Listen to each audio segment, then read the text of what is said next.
Let's go ahead and get started and just kind of move through things. I sent a text message to Pasquale's here. what's up? We hit quorum. Pasquale's here. Oh, Pasquale's here. Outstanding. All right, and So, Alice too. Excellent. Okay. Thank you. we're good. Thank you. So we do have a quorum. We can jump in here. The agenda here is relatively light, as I mentioned in my email. We did a lot of heavy lifting last week. And quite frankly, Ryan and I have just been buried.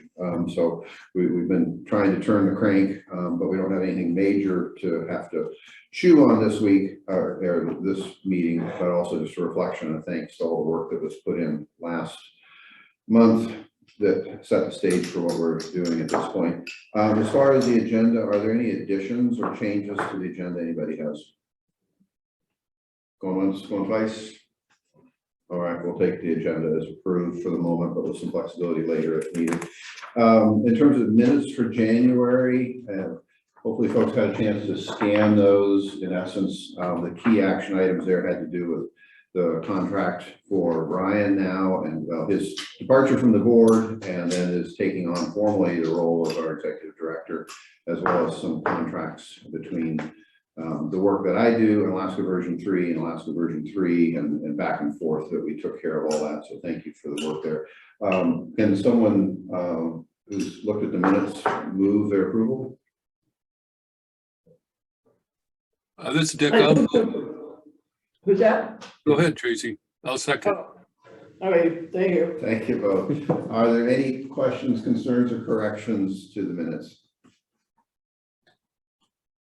Any abstention or objection to approving the minutes as submitted? Seeing none, the minutes are approved. Thank you.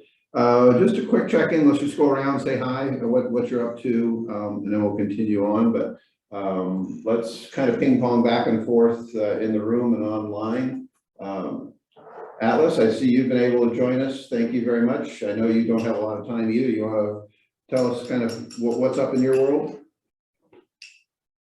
Yeah, sure. Hello, everyone. I am currently at a doctor's appointment, so we're waiting for that. But in general, I've been doing a bit of travel lately, outside of the state. I'm currently in Montreal, Canada, which is Mohawk Indigenous land, in case you didn't know. I have been doing a lot of reflection on how I relate to Alaska now, kind of remotely, and how that has affected my relationships, has affected my community building, and how that even affects my perception of the work that we're doing here. Not too much to report on that yet. I'm still thinking quite a bit. But I will be back in Alaska in April, so I look forward to seeing you all then. Well, thanks for joining us for a few minutes, Atlas. Back to the room here, Tracy. Hi, everybody. I'm here. Lovely to see you. Outstanding. Back online. Dick, how are you today? Doing fine. I mentioned, I think just before you came in, Mary and I are helping a friend who's going through some real medical challenges, and I don't know about her insurance, but it's kind of a mess, and the whole support network she had, the medical support network, is trying to help, but gotten roadblocks because of lack of insurance. So that's creeping into the reality of especially our friend, but also just the ongoing challenge of how we cover healthcare for those that are not covered by some exotic plan, either self-purchased or covered by employer, with all the exemptions, the do's and don'ts, and covers things like that. Personally, doing fine.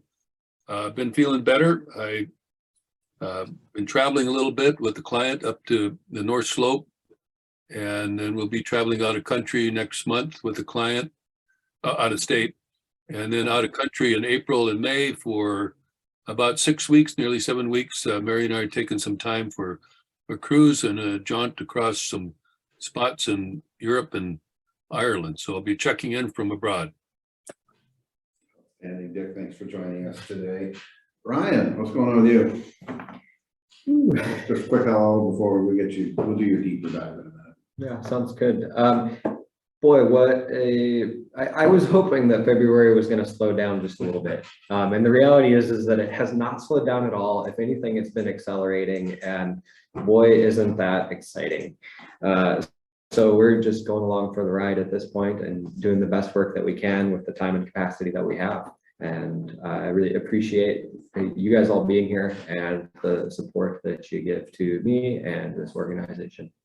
Cool, thanks, Ryan. Margie, how's life as a mom?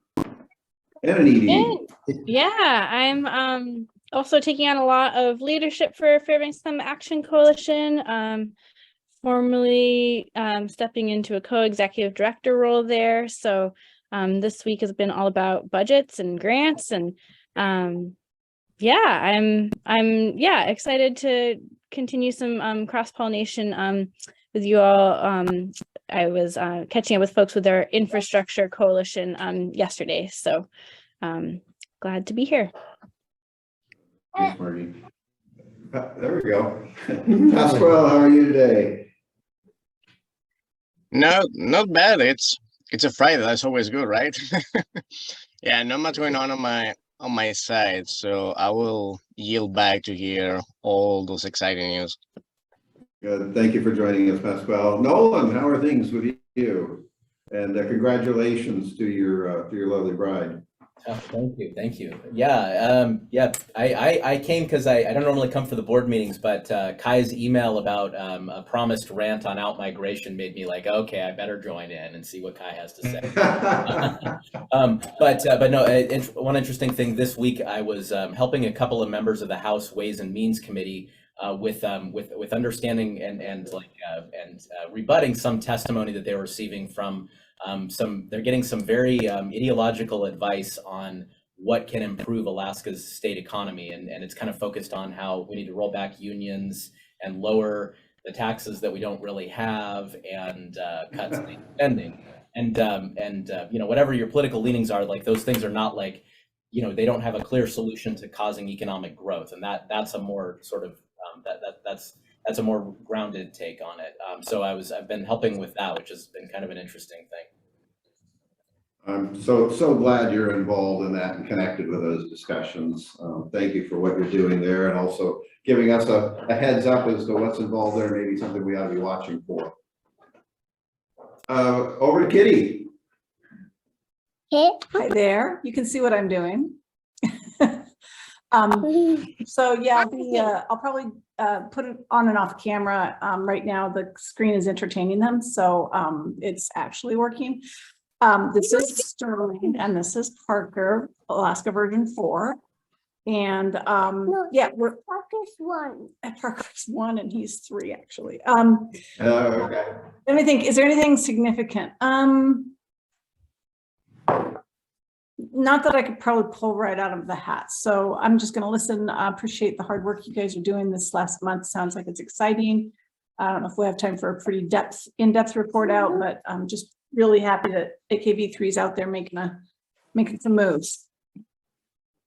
Thanks for joining us, Kitty. And I think I'm last one up, just as far as a brief update, just sort of checking in. I'm just coming out of the visitor products working group meeting from JEDC, and it's fascinating to see this group rolling up their sleeves on what is regenerative tourism and cultural tourism. And the work that is coming out of that is tied to the Innovation Summit in mid-March. That is another project I'm working on that is focusing this year on purpose and shared value.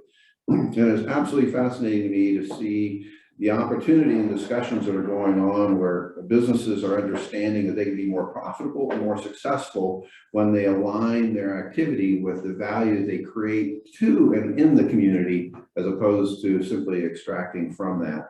And I see more of these discussions going on, and I'm really encouraged by them. So anyway, I'm just swimming in, as Ryan knows, blowing bubbles is my euphemism for being so far underwater I don't even know which way is up. So all I can do is blow bubbles and hope that the direction bubbles are going tells me at least some hopeful direction to move in down the road. So leave it with that for now. I don't think I missed anybody. Any other quick comment anybody feels they want to chime in with before we go on to some updates and just kind of rapid fire check-ins on some of the minutia here? Hi, I just wanted to see if they're in conversation with Mary Goddard about regenerative tourism. Mary is not in the meeting going on right now, but Elena Peterson and and the rest of the crew were all involved in it. I don't think Mary was able to join it, but she's definitely connected. Perfect. Sounds good. Thank you, Margie, for that list you gave me a couple days ago on some of the other resources. That was very helpful. Little daunting, but it was also outstanding to see how much is going on, which is a continual refrain that I run into every day in this work. So as far as chair's update, then I think what I just want to note here is that we are kind of buried right now. I'm admittedly a stumbling block for Ryan at the moment. Just in terms of, you know, he's got a lot going on, I've got a lot going on, and this handoff and this work that we, you know, really set in motion here, particularly in the last month, has been a lot of work. It's mostly done, but not all done. But it is a challenge right now. The two main projects we have going on, the Ascent project and the Aurora project, are both kind of going, you know, full bore right now, and they by themselves require a lot of time and attention. And I don't know, I'm excited about what they're doing still, but I'm overwhelmed by, you know, where we're at right now. And I'm very sensitive to the fact that there's stuff I need to be doing in order to help Ryan be able to do more of what he needs to be doing. And I'm just trying to work through that. What I will say, though, is I'm really pleased with Ryan's work in getting potentially a couple other folks involved with helping with some pieces of this. And I'm optimistic about where we're going. I just know we've got some work to do.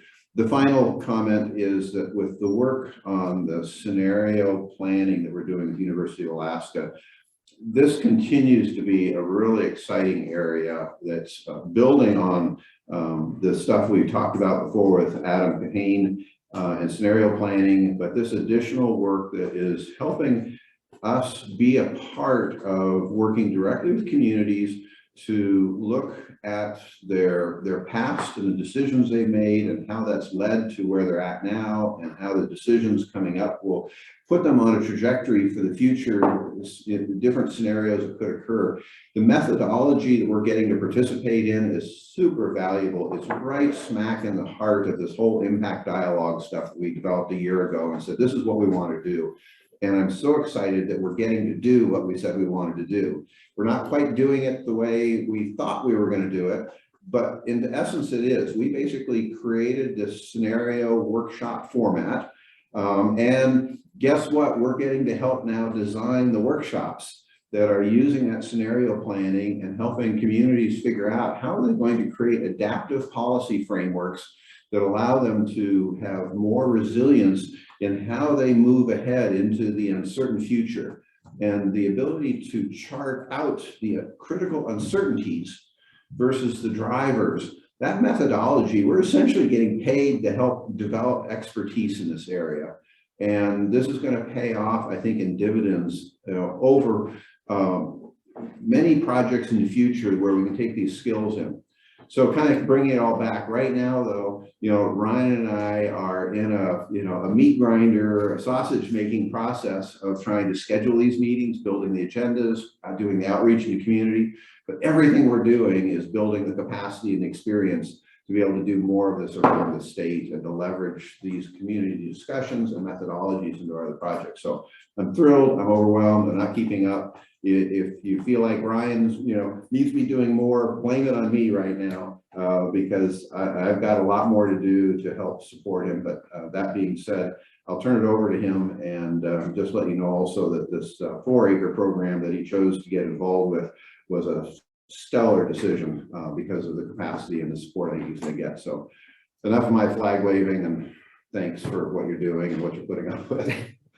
Well, the feeling's mutual. I just want to point out you did get a round of applause from Kitty, and I think I forget the 1-year-old's name, but it looks like he's giving you some applause. There as well. We go. All right. But yeah, there's all sorts of great stuff going on, and there's just a lot of the great stuff. And between the contract projects that we have, the collaborative groups that we're being asked to join or to work with, and the opportunities that are starting to show up for us, there's some great connections and great opportunity in front of this organization. And so I'm very optimistic. I'm feeling very good about the path that we're on and the work that we have in front of us. And also feeling a little bit underwater and daunted by just the sheer volume of things that are going on, which I think for where we are at as an organization is a pretty normal and natural place to be. And I've been really enjoying the foraker process. And frankly, I was sitting in the meetings kind of twiddling my thumb going, okay, I've got like 15 different things that I probably should be doing. But being present in those meetings and carving out the space and time to work with the different executives through the Executive Leadership Institute for foraker has already proved to be a really valuable use of my time. And so I'm looking forward to continuing to go through that process. That's going to run for another 4 or 5 months or so. And I'm going to have some commitments each month for check-ins with the larger group and with individual subgroups. But it should be a really good process. And I'll talk a little bit later about some of what I'm getting out of that process and how I think it can influence our organization. So I'm looking forward to walking through that with you all. Getting into the nitty gritty a little bit with the Denali Ascent project. We're working to extend the contract. And it looks like we are in line to do that, but I think some more time to keep working on that is going to be really valuable as we keep seeing more connections open up and more funding land within the state. There's just a heck of a lot going on right now. And so it's a well-positioned project for us. The refrain for the day is capacity. And so in a spirit of getting a little bit more capacity on the project, I'm working to onboard someone to help with some community outreach and some of the logic around the project and how investment in Alaska induces additional opportunity in communities and kind of exploring that innovation economics framework. The other area where I'm got some support lined up is with the data management, data cleaning, data entry, and structuring kind of the back end side of the project. So I'm looking forward to having a little bit more support to keep diving into that area. And then starting to explore the potential to project some of what we are finding through GIS. And I think that there could be some good opportunities there, but it's a new toolbox. And while it will be fun to play with the new tools in that toolbox, I think we're going to need a little bit of help there. What is did you say GIS? GIS, yeah. As in standard GIS meaning? Geographic information. Okay, system. standard GIS, all right. Yeah. And I'm looking forward to the community engagement that we will be leaning into more with the Ascent project. The first thing that we're going to be working on, or not first thing, but the next step in front of us is having some conversations with community members around the logic that we're building up with Ascent and getting some input. We're really looking for some case studies for where these specific criteria that we're looking at have been used to induce additional economic opportunity and activity. And so I'm going to be reaching out to folks and just sort of exploring and getting some feedback. And if you have ideas for individuals who'd be good to talk to or would be able to give some valuable insights, I really appreciate those connections and that feedback. Moving on with the Sustainable Economic Futures and the Northwest Arctic Borough. We've got all of our paperwork submitted. It's all in, and we are just waiting for the T's to be crossed and the I's to be dotted on the other side. And so we're hoping to have that land in the near future and to be able to get work underway there. That's going to be a 2-year project that will keep us connected to the Northwest Arctic Borough and should help to hopefully spur a little bit more economic activity up there. So I'm looking forward to learning and growing through that project. And lastly is just a note about IRPIC, the Interagency Arctic Research Policy. Oh, I added an I, there's not an I there. It's the policy committee, I believe is what that is. Keep going. Yeah, it's okay. Yeah, it's a mouthful to get the acronym out, let alone capture in the minutes. You get what you mean. Anyway, about our prior, I got something here, we're working as a guy. Okay, so I had the chance to meet with some of the Arabic researchers and spend some time with them at APU. And I'm looking forward to the priority area 3, sustainable communities and livelihoods, where I've been asked to be a co-lead for that committee. I'm looking forward to the work that will come out of that, the biennial implementation plan that we're in the process of developing, and how that can connect in with some of the different opportunities that are happening at the state and federal level. So I'm really looking forward to that work. It felt like going back to school, and may eventually lead to me going back to school, but we'll see how that all unfolds. It was a lot of fun and a lot of bright people that were in that room, so that was really motivating. And then the last thing that I've got on my list here is the just the note about the Denali Commission request for proposals. I've got a little bit of notes a little bit farther in the agenda that are going to kind of give you a timeline for where that RFP is going. We've got a deadline that's going to be looking at April 14th, and then we won't be finding out if funding lands until January of 2024. So that's going to be a longer, slow burn timeline, but it's going to have some significant upfront work for us to do some projection into the future on the type of work that we want to be doing as an organization and the emphasis areas that we're going to be leaning into. I will say that this RFP is different than past requests for proposals from the Denali Commission. They're kind of shifting some of their format. And so it's going to take a little bit of wrapping our heads around what this process looks like and how to navigate this process. But it's absolutely a doable thing, and it's more in line with traditional funding from federal agencies.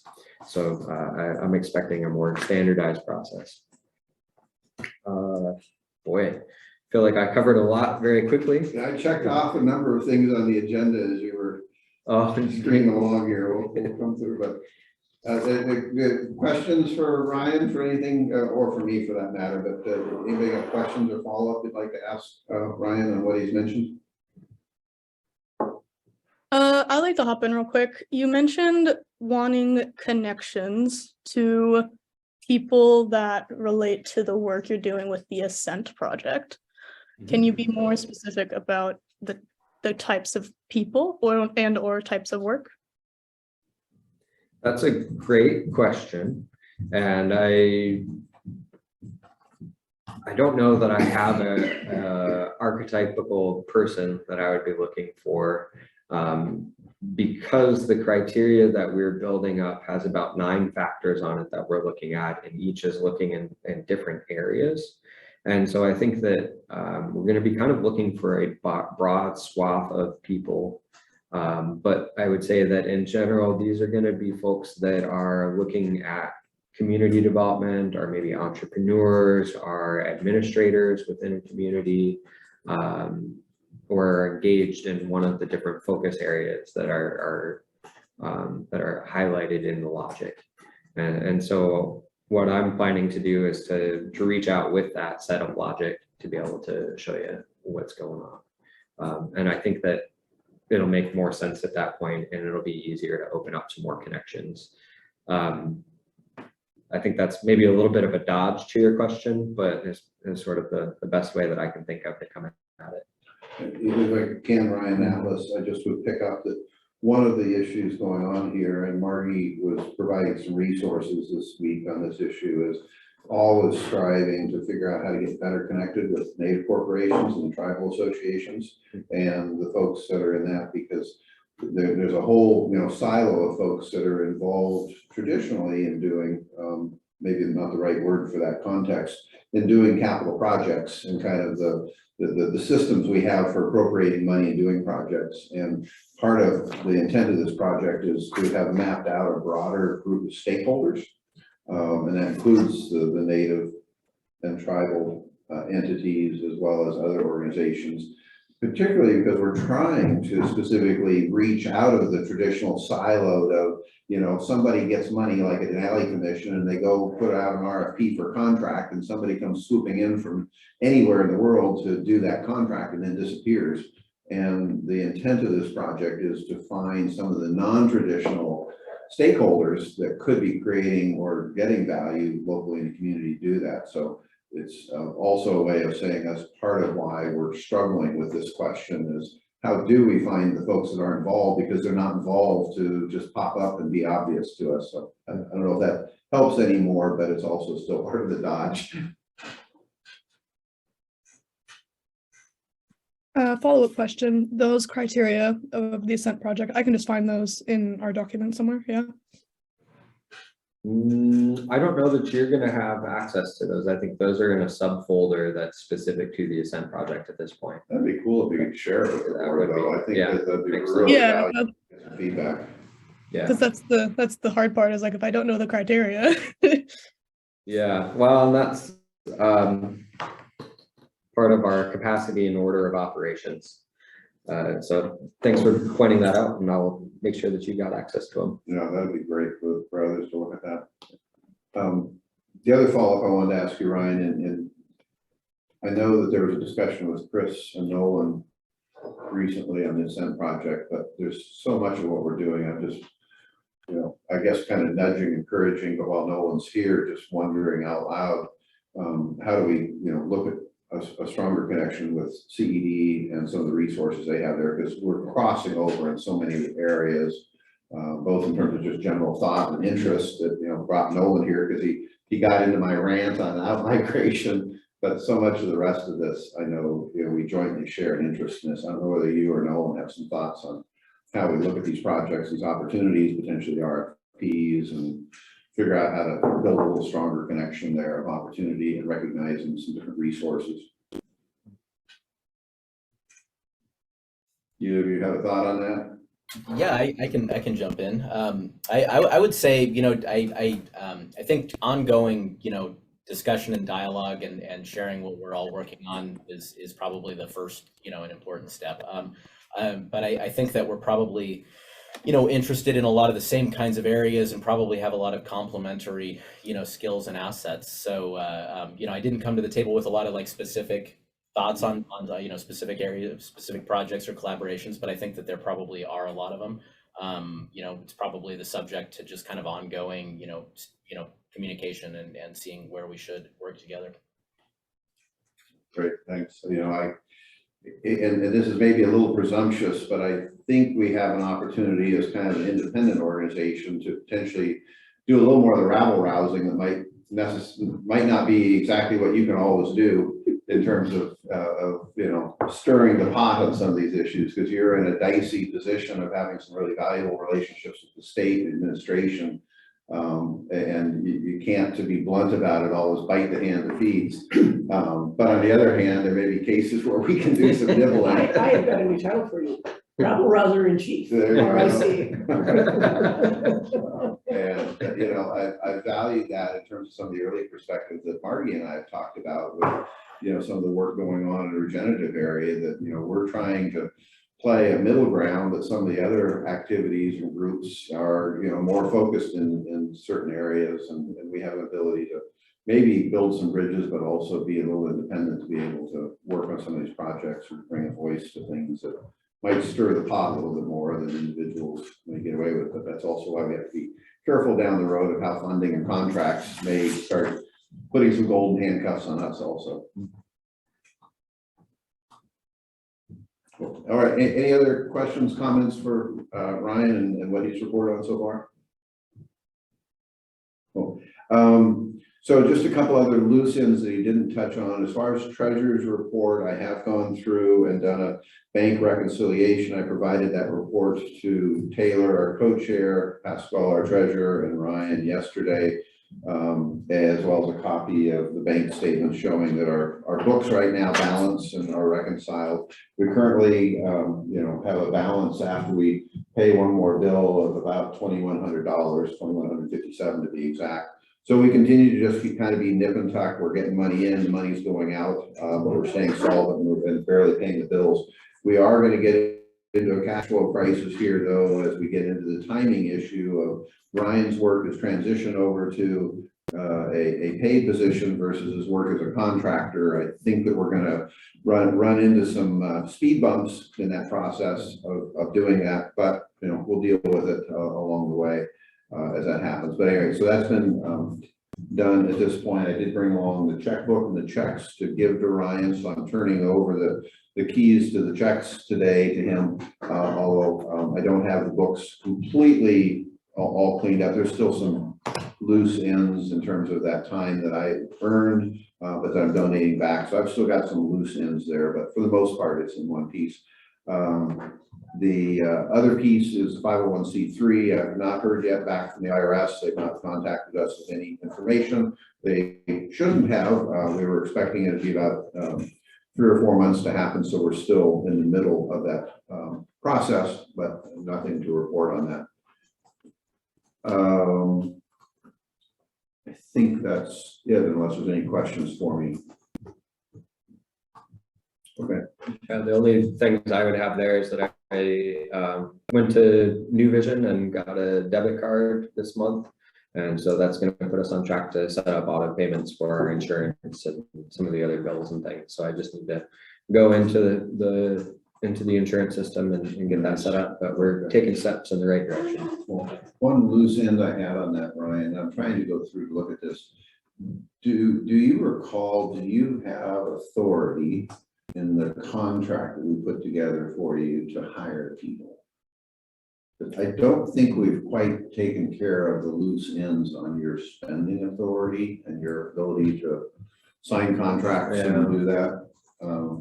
No, that's a good question, and one that I don't think that we outlined in the contract. Yeah, I ran through it here in the last few minutes. I can't find it. I think we've provided some general, you know, responsibilities in your scope of work, but I don't think we completely defined a specific scope of financial authority. And what I'm thinking of here is you're moving ahead with trying to do something with 2 individuals to support the project, and I don't want to slow that down.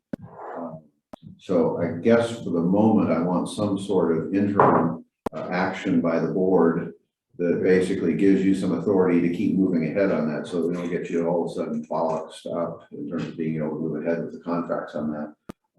And so what I'm looking for here is we're not in a position to be hiring employees yet, so we need to make sure that you've got some authority to bring on some additional contractors, and we need to be very clear that those need to be brought on as independent contractors, and not getting us in trouble with the IRS in terms of the rules on what they can do. And the second is we need to define some sort of limited authority for the moment, or temporary authority, so that you can bring those folks on within the, you know, the money that we have on the contracts that we have to be able to support that. So I'm looking for some wiggle wording that would basically say, you know, temporarily or something that you've got the authority within those contracts to be able to execute those contracts. My thought for the moment, and I'm just making this up as I go because I only realized early on in this meeting that we had this problem.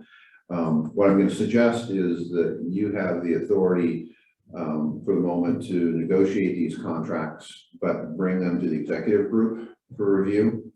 And that we'll bring into the next board meeting a more detailed discussion of financial authority, so we can sort that out. And so I think if we can say for the moment that any financial issues that go beyond what was in the financial procedures we already approved, because there are some procedures out there. I'm not trying to change any of that. I'm just trying to say, in terms of executing new contracts, that you can negotiate those subject to review and approval by the executive committee, which is basically the officers, me, Taylor, Tracy, Pasquale, for input on that. Let me make sure I've captured this correctly. Yeah, so you can turn that into a shorter motion. Well, I guess Kai suggested that Ryan have the authority to negotiate contracts and other financial issues beyond the approved financial procedures, subject to review and approval by the executive committee. Yes. And I guess I'll just modify that to say, I don't know, do we need to have consensus or majority of the executive committee? If somebody's not available. So I guess I'm gonna go with the majority of the executive committee. So if we can't find somebody, but somebody's not available, we make that decision, we don't stop and get everybody on board, if that makes sense. Sure. So, Subject to review and approved by a majority of the executive. okay, thank you. So somebody wanna make a motion to that effect, please? I moved. Thank you. Okay, second from somebody? I'll second this, Dick. Thank you, Dick. Certainly, any questions, concerns, clarifications, anybody would like on the motion that we're making? This is, again, it's an interim step that will need to further clarify, so we don't necessarily have to hobble Ryan long-term with this going through the executive committee for everything, but I hope it's a reasonable short-term bridge. So prior to execution for any contract. Just run by the executive committee for any input, concerns, and but you just, you know, to get a majority of us back in terms of thumbs up or questions. Does that work for you, Ryan? I'm just throwing this at you out of the blue. The only thing I'm wondering if we should consider is a window for review. Just imagining we've got a lot of busy folks, and so if we say, do we want to give like a week-long window, or if we can get it back before then or within that time period. Hopefully we don't have any challenges there, but if everybody's on vacation. But I guess that's how that would be something that the board would have to consider how they feel about that. Yeah, I think it's incumbent on us to give you an answer as quickly as possible. I'm kind of reluctant to try and put a hard time on that, depending on what the situation is. I would propose that we consider creating a executive committee text that could go out and say, check your email, we have something that needs to be approved in 72 hours. Because that way, most of us can do it, I don't spend my time on email when I'm trying to take any time off, but if I got a text that said, contract for hire needs to be approved in 72 hours, please check email and vote.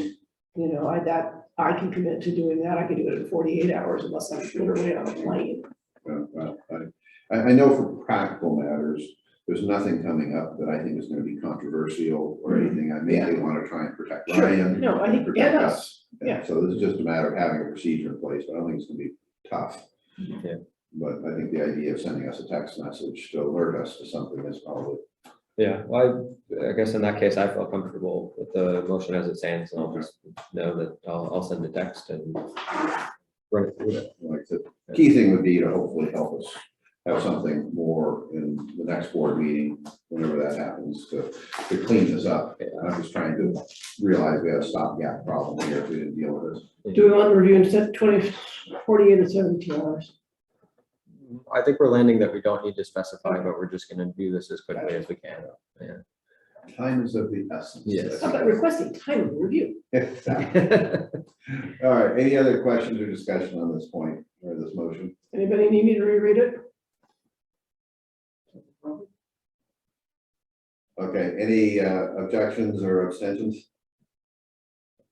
Cool, thank you for your support on that and then that last minute addition to following up on Ryan's report and realizing we had a problem.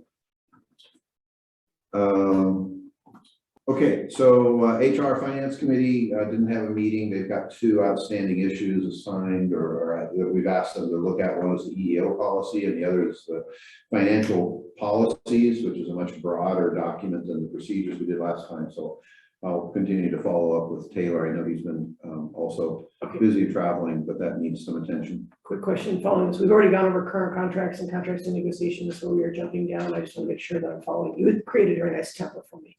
Okay, thank you. Yeah, and Ryan just kind of jumped around. Yeah. That's fine. It's all above. So look above. Dotted down the old business. No worries. Yeah, okay. So old business, Ryan, anything you touched on the Ascent and the SEF already was Did you already cover everything you wanted to cover there, or do we need to come back to either of those for anything more? The only additional thing to cover there would be the conflict of interest. And so that's just a note that I'm going to need to send out a copy of the conflict of interest policy to the board members for your review and signature. Okay, perfect. When you send that out to us, Ryan, there's 2 documents that are in the folder. There's one that is the full conflict of interest document, and in it is the actual form that all the board members need to sign once a year.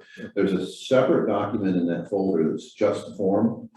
So for purposes of making it easy, if you send both to everybody, just ask them to sign the form and take a picture of it or scan it or send it back or something. That'd be great. So everybody recall we approved the conflict of interest policy last meeting, and that requires you to annually review that. Any questions on that? Otherwise, you're receiving an email from Ryan to sign it.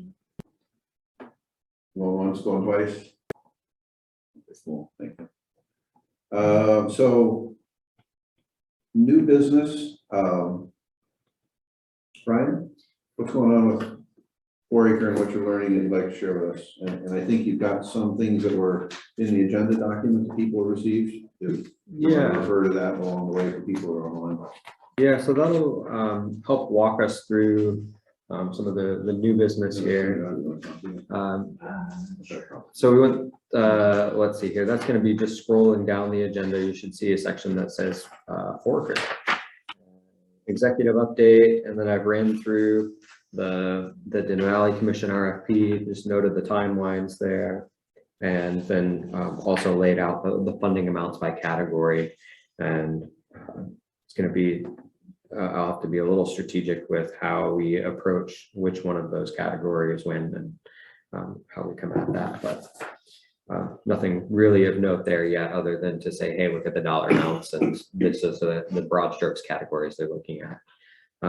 If you scroll down the page just a little bit farther, you're going to see the 4-acre section. And so we went through a crash course, 5 days worth of content. Kai, thank you for joining for the first 2 days of that session, and providing the mirrored support between the executive and the chairman of the board. I appreciate that. Taylor had scheduling conflicts and wasn't able to join, but I appreciate having your support there. 4-acre kind of did some groundwork and laying a foundation, considering the life cycle of the organization and where we're at within our journey as an organization. I tried asking the question, could we be entrepreneurial and innovative at the same time? And the answer is no, you can't. You have to work through those sections in order, and you can go backwards and you can jump back several steps at a time, like an organization that was trying to move into the innovative space but was slammed by COVID and sent back to stability. For our organization, I believe that we are entrepreneurial and that we have been making the move into the stability space, and that space is where we're going to be trying to make the big push over what I would think is potentially the next year and a half or so. But I'm hoping that at least by the end of our 3 years of existence as an organization, if we consider March of this year as our starting point, that we're going to be in the stability space. So that's just to kind of lay out some of a framework for considering organizations and where they're at in their life cycle. Any comments there, Kai? Well, I was just going to ask how people feel about this idea, because this is kind of strange. I think, arguably we're still kind of doing entrepreneurial stuff, but when I went through this with Ryan, I really landed on the idea that we really are kind of in the early stage for coming into that stability, because most of our work right now really is on doing the work that's in the stability area. We did the entrepreneurial stuff last year. That was all the work we did to create this impact dialogue stuff to kind of figure out what are we doing? Do we want to become an organization? What is that going to mean? Forming a board, having an ED. And the other thing I like about this model is you circle back on it later. Once you get into kind of that later stage, it doesn't mean you can't go back and kind of reimagine the thing. Yeah. But I really do think this is a valuable document because it kind of helps frame where we're at in this process, in this early stability work. But this is the focus right now of really kind of landing this foundation that we've constructed. Yeah, I agree. And there was an email from Andy for board members who are on the call. There was an email from Andy asking about where we're at with the creation of our mission, vision, values. And I was able to fire off a quick response to that and lay a link to one of the foundational documents that was created last year. That I think gives us a really strong foundation, and then is going to give us a starting place to hone in on the explicit, this is our mission, this is our values, that larger conversation. But I think that that's a big part of the work that we're doing as an organization, and that I'm really going to be looking for your input as board members as we keep carrying this work forward. If I can, Nolan, I sent you a copy of the agenda because I'm realizing you weren't on the board list. So we're talking about some pictures that if you're interested and want to follow along, I welcome your input. And there's not a secret that you weren't on. I only sent it to the board members, and I apologize. We're talking about something I didn't think to send you a few minutes ago. It should be in your inbox now. Yeah, I've got it. Thanks, Guy. Yeah, any input is welcome. Feel free to pipe in. How the rest of you feel about this entrepreneurial stability resilience pathway? Any thoughts or questions about it or observations?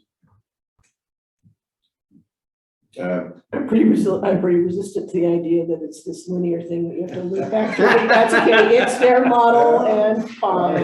If you ever look at my innovation launch model, I ended up, and this is what I say to you, when I did this stuff. If you look at that, it had all these circles in it because each one was kind of linearly in a line, but they all had these circles that went round and round, and they'd go out and around one and come back around the other one. And it was before that very reason that it's very iterative. Yeah. So I'm fine with the iterative, and I actually don't disagree that we are entrepreneurial moving to stability, and I'm personally thrilled that we're moving to stability. So that takes care of my anal desire, so we're good. Yeah, I think it makes sense.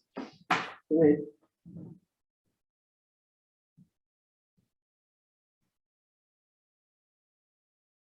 Okay, on that note. Well, holding space there, we'll keep rolling forward. So, we then kept looking at, let's see here, I want to make sure that I've got my pages in order. What do you guys have as next? So next one, I've got what qualities. Okay, yeah, what qualities do you look for within leadership? So then we talked about the organization, development of the organization, and then ELI also has a pretty strong focus on the development of the executive. And what exactly that looks like and how you show up to lead changes from person to person and organization to organization, which is pretty natural. But I'm curious what you all look for in leadership. And one of the things that I think is going to be part of this year's conversation is just being explicit about what is it that our expectations are as an executive and as a board for our organization, for us as leaders, and how we show up in the community and in the state. One of the things, if you take something away from that slide, it's got 78 in the corner there, what qualities do you look for in nonprofit leadership, is not everyone with everything all the time, and that you're looking for a constellation. There is no Superman who can do all of the things. And so how do we identify the strengths we're looking for and cultivate them? I like taking a strengths-based approach rather than a deficit reduction model. So, let's lean into our natural strengths as an organization and keep carrying forward. We went through this activity, and there should be a link in the agenda. And then if you're in the room, there's some copies here as well. But there's a list of, let's see, here's where I'm trying to go. I'm trying to figure out my camera and making sure I'm pointing to the right camera. You're not going to be able to read this, but this will at least tell you if you're looking at the right thing. So this sheet has a set of values on it, or words that are value descriptors. And we were asked to fairly quickly go through this list, select 15 items on this list as our personal values as leaders. And these are the things that we are, or that we embody. We took those 15 and then we were asked to carve it down. And I think we went to about 6 or 7 out of those original 15. And then looking at those original 15 down to 6. Then we were asked to pick 3. What 3 were the values that described us as leaders? Realizing that there's not necessarily a right or a wrong answer, but there is just, the differences that we each bring for our own individual strengths. So if you scroll down just a little bit farther, you'll see what my personal values are. So I landed on opportunity, connection, and patience. I have been told multiple times in my life that I'm the most patient person that someone knows. And I find that to be pretty interesting, and I'll tell you why when I get to my communication style.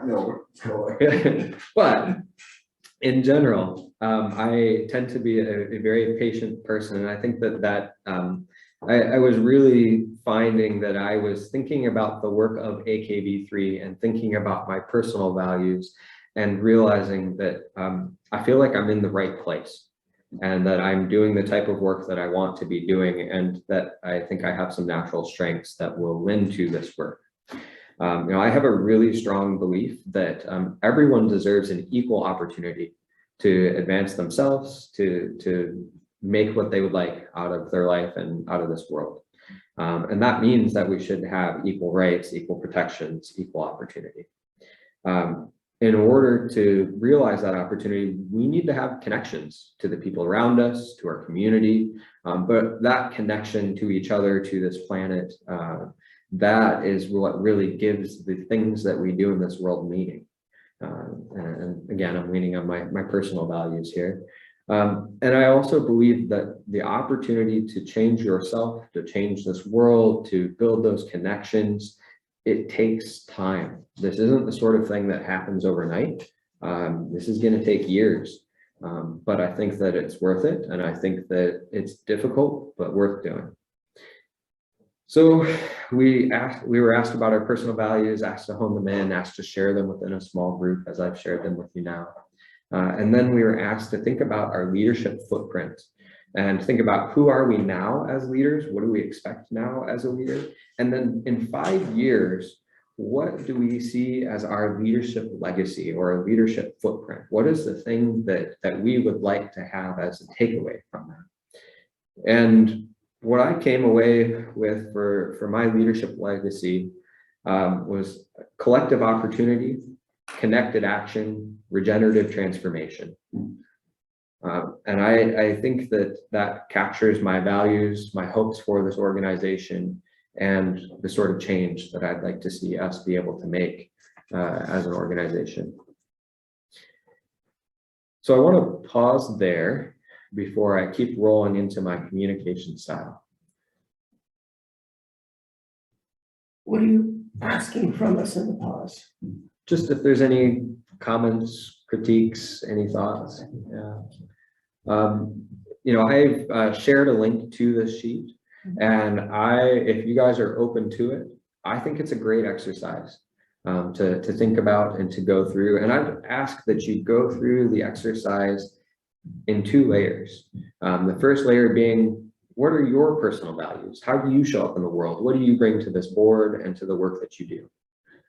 The second layer that I'd ask you to look at is, what are our values as an organization?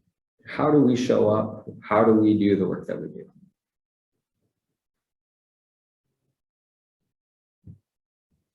Ryan, this Dick, I like what you've done here.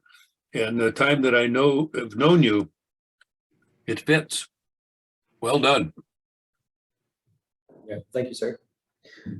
Yeah, cool stuff. I have found there's a really interesting exercise that dovetails with this. It's the Johari window that I'm sure Tracy knows. That this is an interesting exercise because we don't always know these kinds of characteristics that others see in us. And so there's this window you can say of, what do I know and what does somebody else know that we both know? And what do I know the other person doesn't know? And what do they know I don't know? And what are we blind on? And so this is a really valuable exercise Ryan's bringing to us about both your own introspection about yourself and working through this, but I also invite you, as you play around with this, to consider the question of how do others see you also, getting that feedback, because sometimes we don't see each other, we don't see ourselves the way others might see us, and getting that back is also another one. There's some interesting tools for doing that, but I really value this.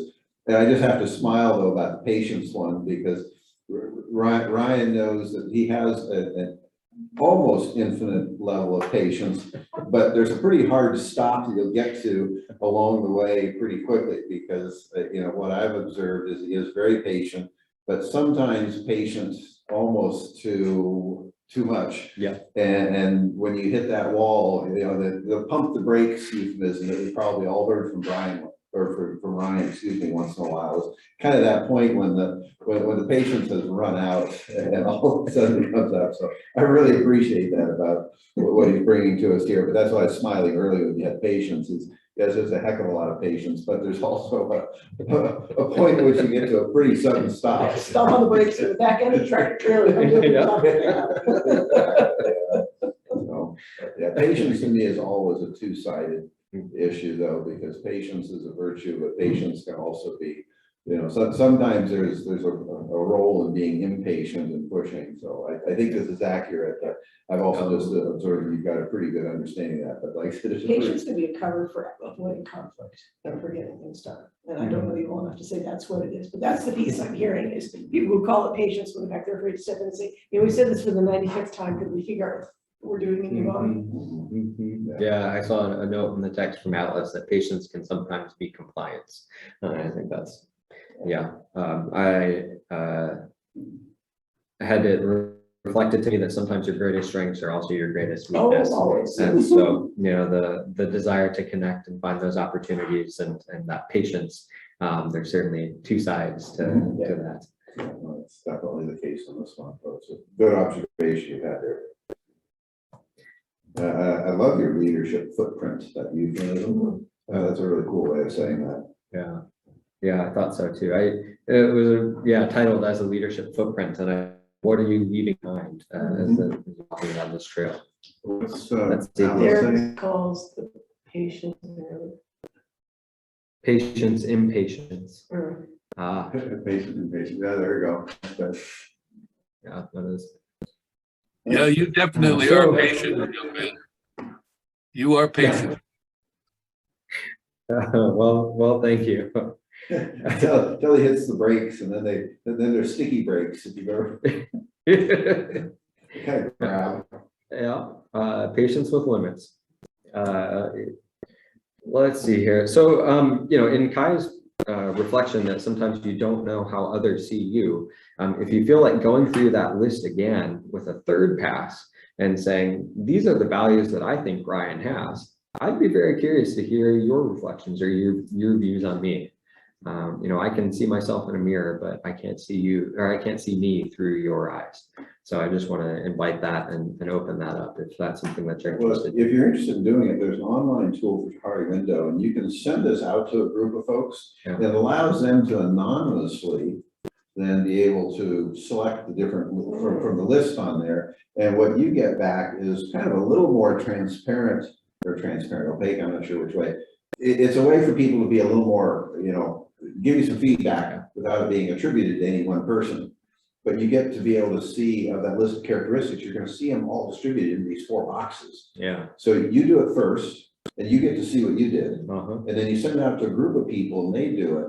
And then you get to see what collectively they started putting into the box. So what you see, you start seeing what they see, and you see where they match. Yeah. And then for the things that you see they don't see, you get to see what's in that box. And for the things that they see that you don't see, you get to see what's in that box. And then for the rest of them, they're, in that blank box there. But it's a neat way to invite a group like this to give you that feedback where no one person feels like they're being singled out, and you get to see a little more, collective view of that. So it may be another tool for you to look for. It's been fun. I've never seen it. It's fun. Yeah, it's an OD exercise. I do it in some of the classes and stuff like that. I have them as an assignment. They do it with their friends, so they're doing it with people that they trust and know. But that degree of anonymity, that's nice. Is a way of also getting a broader input. Yeah, well, if you track that down and feel like sharing that, I'd love to send that out for people. Yeah, well, that's great.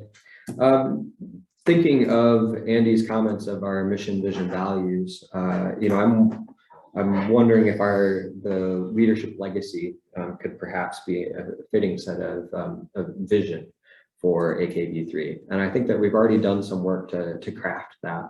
But I got some feedback from my small group that vision seemed to fit me, but also seemed to fit the organization. So I think that we may be onto something there. I agree completely. Getting to a little bit more self-exploration, we took a brief quiz, and you'll also find a link to that quiz. I think that is in the notes as well here, perhaps a little bit farther down the page. I think it's near the end where it outlines the different communication styles. But my communication style, according to this online quiz, is an intuitive communication style. And that intuitive communication style we're typically thought of as being unemotional and free form. We want the bottom line communications that are short and to the point, and we're usually fairly sensitive of time. And I find myself sometimes listening to be like, okay, where are we going? How am I thinking through this? Or what are you asking me for? So that certainly seems to resonate and fit with me. The 4 takeaways or highlights to summarize that intuitive communication style is that we're looking for the recommendation up front to tell us the point and then broaden out to more details if we're looking for it. We're not looking for equivocation. We tend to be very big picture thinkers, which I think tracks. And I really will pay attention if you are making a good use of my time and you got things to say and we're getting into the points. I really appreciate it. That quiz and seemed to be a good fit. I will say that the other category that seems to be fairly easy for me to work my way into is the personal communication, which is emotional and is also free form. And you'll see some notes again at the end of the agenda today. Moving on, we talked about the levels of leadership. Just seeing a note from Atlas that they've got to run. Thank you for joining in today. Much appreciated. Thanks, Alice. Alice, take care. And so I just thought that was an interesting way of thinking about the different types of leadership or how you show up and how you add complexity to that leadership. The level 5 executive, which is often an aspirational level to achieve, is that you're building enduring greatness through a paradoxical combination of personal humility and professional will. And I think that, that's a good aspiration for us as an organization and for me as a leader. And so thanks for your input on helping me to work towards that goal. And that framework was developed by Jim Collins. That one to me just goes back and reiterates that patience discussion we had, because I think you could substitute humility for patience, that ability to have that deep patience, but also the intensity of the impatience of getting stuff done. This one is kind of the same dichotomy. Yeah, that paradox there is real. Absolutely. So let's see, moving on, just to talk a little bit on, I wish I had gotten to this a little bit earlier, but the life cycle framework for a board, just kind of thinking about the roles of the board, a fiduciary responsibility, being a board that is a steward of assets for productive organization. That's kind of that first level that all boards are responsible for. The next layer that we can add on to that is the strategic layer, and boards as planners of strategy for a logical organization. So helping to define success, mobilizing resources. That's a great thing to have as a board, and something that I'm going to be pulling on you all to help build out some of the strategic vision for us. And then that layer that I think is somewhat natural for us is the board as a generative group. So we are sense makers and an expressive organization. And so focusing on the why, that context, why are we doing what we're doing, where are we trying to go, how does this fit into the future, and making space for broader conversations. I really appreciate the board helping to open up the opportunities that are in front of us. And if I can just feedback, because I enjoyed this conversation when this was part of something that's covered when I was online with Ryan and the 4-acre group. We had both the board folks and the organizational executives. This generative one they pointed out is it's really easy for a board to get kind of buried in taking care of the fiduciary and strategic. That's the comfortable place for boards to go. But it's sometimes easy to forget or to not design to take the time to do the generative stuff, those more open discussions, where you're kind of, trying to see the bigger picture. You're going up to the balcony and trying to see, the why that's going on there. And it would be easy for me, in a board standpoint, to keep us pretty buried in the fiduciary and strategic, because that's where I'm comfortable to go with there. Figuring out how to take the time and to make this generative level of work productive and engaging, and not, do we have time for the navel gazing kind of stuff? This navel gazing is super important, for the board to be able to do, to see out, beyond the day to day. So we'll have to work on this, and this is a valuable tool that we went through. I'm really looking forward to Ryan helping us kind of, keep this in balance in terms of the time that we devote to these different activities and not get buried in one versus the other. Yeah, it's certainly a balancing act to do. So as we keep rolling down that sheet, you'll see kind of the bifurcation or the split in board and leadership as partners, and how we can work together to grow this organization and keep working forward. So if we look at the board role, y'all are looking at governance, policy and direction, development, financial oversight, and partnering with me to accomplish the mission. And I'm focusing in on the operations, management, finance, programs and procedures and implementation, and partnering with you to meet the goals of the organization. And we have a shared role to be innovative, adaptable, and strategic. And I liked the graphic that went on the side where we use the mission as our foundation, and everything gets built from the mission of our organization. Whether we're accepting funding or taking on a programmatic outcome, whatever it is, it needs to be grounded in our mission. And then we work together with the board, the chair, the executive, and staff to achieve the outcomes that we are desiring as an organization. And the stronger those pillars are, the bigger and bolder our outcomes can be. And then if we keep going a little bit more, it's just another layout of the healthy board and executive partnership, and having the board with the governs and leads, does some of the definition of the why, defines long-term success, outcomes, goals, makes decisions that affect the organization, approves a budget. The executive director leads and manages the strategic operations implementation for the what, why, how, and determines the best way to achieve the results. And I'm making decisions that are affecting individuals, staff, contractors, those folks, and spends within the line items of the budget. So, we've already done some of that with our thoughts on the finances and implementation. I will point out that our, within my board contract, or my contract as the executive, that I've got a lot of the dashboard building. For figuring out where we're going as an organization and how we're going to get there.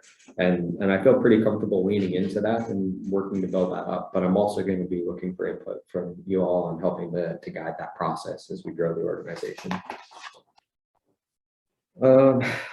Let's see here. This just goes a little bit farther into the clarifying the role of the board chair and the executive responsibility to the board.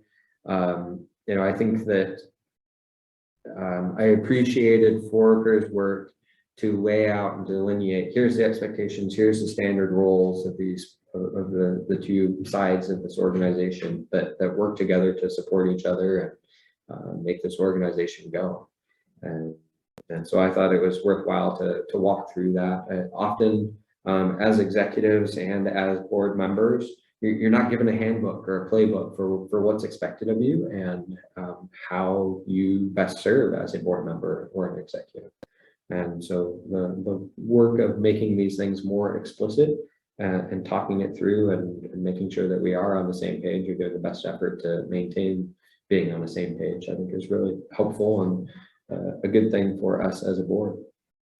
I'm hoping that the next conversation that we can lean into and not within this meeting because we've covered a lot already, is to do some more of that reflection of us as an organization and where we're going and how we're getting there.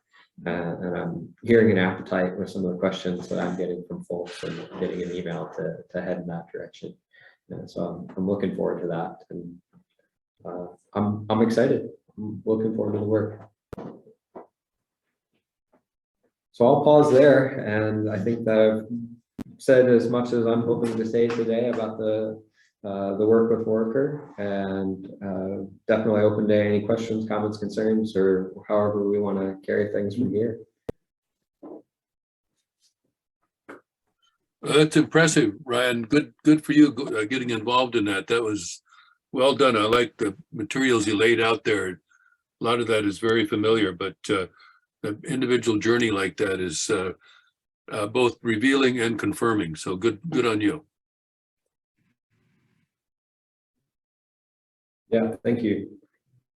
I think that you know, the organization, AKV3, and the work of this organization and what the state needs, it's going to ask for a lot, and that it's going to require me to keep working on myself, investing in myself, and trying to meet the needs of the organization and the state.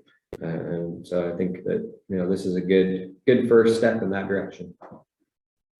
Well, thanks for going over that.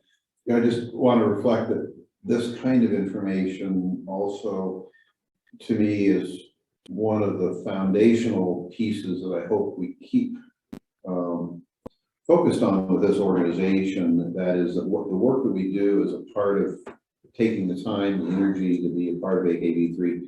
I hope always has value to each of us individually, like this values, communication styles, just kind of seeing these tools, getting exposed to this, so we can all walk away from this having picked up something we can use in the rest of our lives. And I hope that what you're getting out of this is also something that is valuable to this organization, the alignment we're creating between the staff side, the executive side, and the board, and what we do.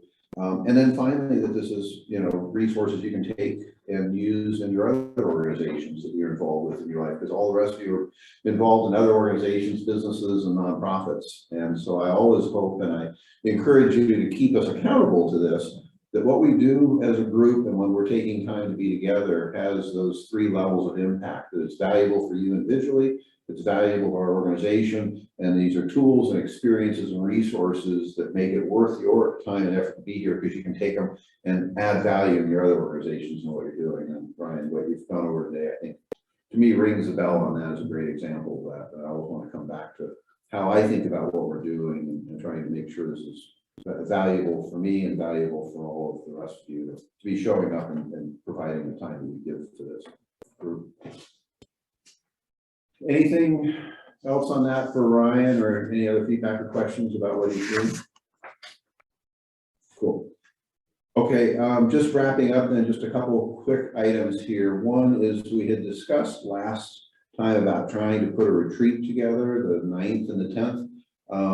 I'm here to say I cannot figure out how to make that happen at the moment. Ryan and I think, are both at a place where we just got to, you know, keep focused on what we're doing right now as we move into the Aurora stuff. So unless there's a serious objection, and I always hesitate because I always know that you have to carve out time to do this stuff, because it's always easy to be too busy to do it. But right now I feel like we're just too, I don't feel like comfortable I've got the time to design that retreat and be a part of the design process to really make it worthwhile. Right now, I need every second I can get in the next month between the Innovation Summit, these two contracts. And so there, I was not sure how I was thinking it. I would propose we actually find a date in the next 6 weeks and we get it on our calendars for maybe the fall. Because I think running through the spring and the summer, most folks tend to do their Alaska thing.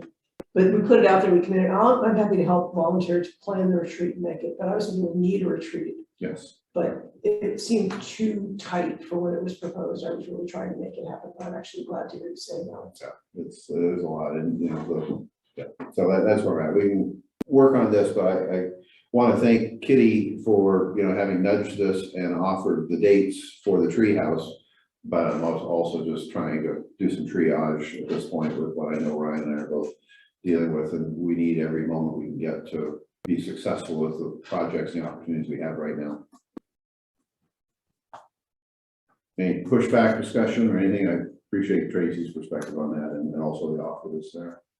I'm a little reluctant right at the moment to wait till the fall. But I get it that we need to kind of push it out and I get the summer stuff. So let's do some digging on this. It has to be April or May, because I think you won't get people to come to 2 days in the summer. I think it's Yeah. delusional. Well, that's kind of where I'm at is, is there an opportunity to do it in April, May, where we get, I don't know, every time gets busy. So, but we did put this into a fairly tight, short timeline and I think April potentially could work. May, I'm gonna be out from the 9th until somewhere in the late. Hey Kitty, is there any time that the treehouse is open in April? Hi, I actually have been listening and paying attention. It's not necessarily booked that far in advance. I do have some travel of my own in May and April and early June, but I think you're right, this is not the right time to do it. There's just so many, important activities going on, which are strategic and going to be providing a lot of fodder for, us thinking forward in a longer horizon. But I don't think waiting till the fall makes quite as much sense either. So if we could, thread the needle and find something in, say, late April, that would be my preference. Kitty, if you can come back with some windows that you have with the treehouse, because that was a lovely place to do it. Yeah, it's available. I could tell you right now if you want. March, April. So if we're thinking about something like a Thursday, Friday, Saturday, let's see. So we're pretty good on the last weekend of April. And no, okay, the weekend of the 21st, 22nd is not available. The weekend of the 14th, 15th is available. So the 3rd and the last weekends. If you want to go earlier, that's probably an option as well. But later the better. I know Ryan and I are absolutely booked up into right up against the very first part of April. We're going at it full tilt. So. Yes. 29th. So that was the 28th, 29th, you're saying, Kitty, was potentially? Yeah, 28, 29 would work. Okay. Gets my vote. Let's work on that. Okay, we'll follow up some more with that. This is just kind of preliminary discussion. Thank you, Kitty, for looking at that. Just a couple announcements. 1 Million Cups is still going on. We're helping host that each week on Wednesdays at 10 a.m. if you're interested in new businesses and what's going on. Those are also being recorded and generally posted on the 1 Million Cups Anchorage Facebook page if you're interested in any of those. Innovation Summit is going on March 15th and 16th. This purpose shared value discussion is being developed there. I think it's really valuable for the work that we're doing. It's so related, but also hopefully a good gathering in Juneau. I can give you more if anyone's curious about that event.